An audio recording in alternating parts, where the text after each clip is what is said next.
Hello, I'm Joshua. And I'm Mary, and welcome to From the Heart. Orlando is widely known for its tourist spots and attractions, but many people don't know about its thriving arts community. We are excited to introduce to you talented and passionate artists who shape our arts community. How do they create and why? How can Orlando benefit from an even greater arts presence? On each episode, we'll meet guests who are influential leaders and artists who are truly making a difference. From the Heart.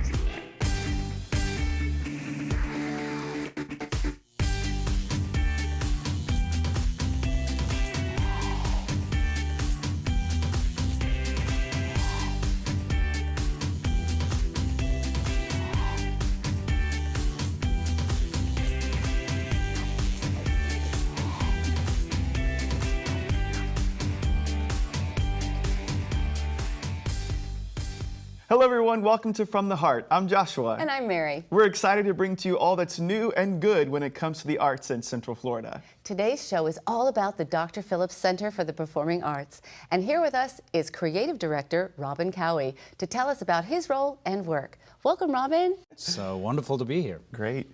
Robin, tell us about the Dr. Phillips Center.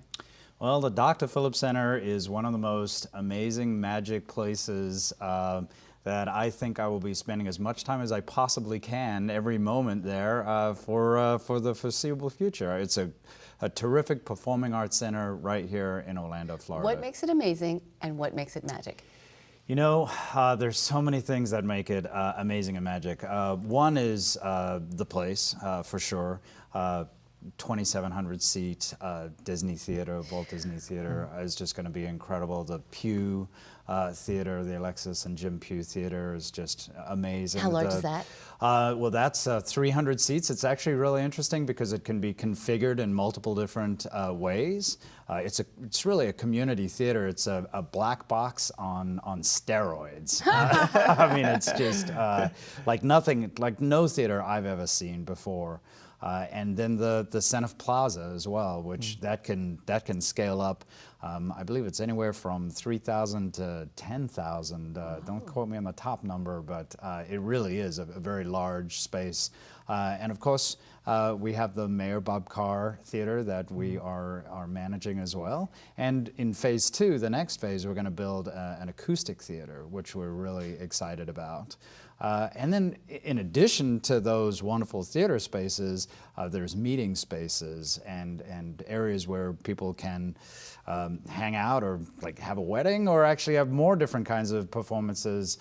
For example, the DeVos Family Room, which is a very big space. And then there's another rehearsal room. And then there's 10,000 square feet of education space. Wow. So it really is, the place is wonderful. But Education spaces, you'll have classes? Yeah, there's advanced classes for kids and adults, dance and singing and music, all kinds of classes that are going. Not only are we doing classes in the building itself, but there's also outreach. So a lot of the teachers that come through there are actually teaching outside of the building as well. So I know that you really, with the education aspects and everything, I know you're really trying to create this place downtown where people would come there to build community, not just the arts. Yeah. That's why all the meeting spaces and places to eat and all those things, right? Yeah, well, the obvious thing is the space. But really, it started with the people and the experience. And it really, when they went out into the community to design it, they really asked everybody in the community, what do you want and what do you need? And, really pulled a lot of input from the community and then designed something that really answered what Orlando was asking for. And so community has always been at the heart. And we believe in arts for every life. And that's truly what we're trying to achieve. We're trying to create a place where every person can come and celebrate the arts. So the scope really covers every kind of music. We've got a great jazz series this year that's really amazing. We've got, of course, terrific Broadway series, and we're going to have every kind of Broadway show you could ever imagine. But there's also contemporary music, and of course the ballet, and the Philharmonic, and it's just all-encompassing. There's so many different kinds of shows that are going on there. But it's not only about the shows, it's about the meeting space that we have there, and so it's about this collective center where all kinds of things can happen for the arts. Now, you said arts for everyone. What about the people that might have a challenge getting tickets to a Broadway series just because they're pricey? Well, you got to know someone, see. That's a good point. No, I'm kidding. Well, No, look, there is all kinds of content. So there's premium content that's very, very that's expensive. We certainly have outreach programs as well that bring in kids and other types of outreach programs that we have. So we definitely have those types of things. And you can buy individual tickets. The pricing is quite a range. One of the amazing things about the way the place, the Walt Disney Theater is built is it's a very vertical design. So when I say that, it goes up. And the reason why that is, and if you've been to Broadway, spent time at Broadway, many of the new theater designs are that way. It essentially gets your seat closer to the stage. And so there's more levels than anything else anyone's experienced here in this town before. And I love standing on the stage there because you can see every single seat. And if I can see that seat, that means that seat can see me. Yes. So it's great sight lines, and that also allows variable pricing. That's awesome. So you are the creative director. You get to do all the fun stuff, right? Well, Tell us what that means. What is your creative role? director do? It's funny. I'm a creative consultant. I got brought on as a creative consultant, and initially it started. Hey, could you come up with some ideas of community engagement? Could you come up with some ideas involving marketing or education? And then it really kind of morphed. So I have the great fortune of really working with every single one of the departments. So whether it's education or marketing or programming, I help kind of bring a lot of that stuff to life. So I have a film background, and so I'm able to provide visual content. I work very closely with our agency in doing that. So I can provide visual content, I could provide audio, I could provide internet content, I could provide, I have a wonderful copywriter who works with me, and she's constantly writing things and everything you can imagine. I've got a great team of designers that I work with. So my job is really to take that and turn it into creative material. So this being brand new, what do you think is an accomplishment that you've brought to the new Art Center? What are you proud of? Oh my gosh, there's so many things that are going to be a wonderful experience when you come to the space. But I think one of the things I'm most proud of is we created a series of short films right in the beginning called Focus on Local.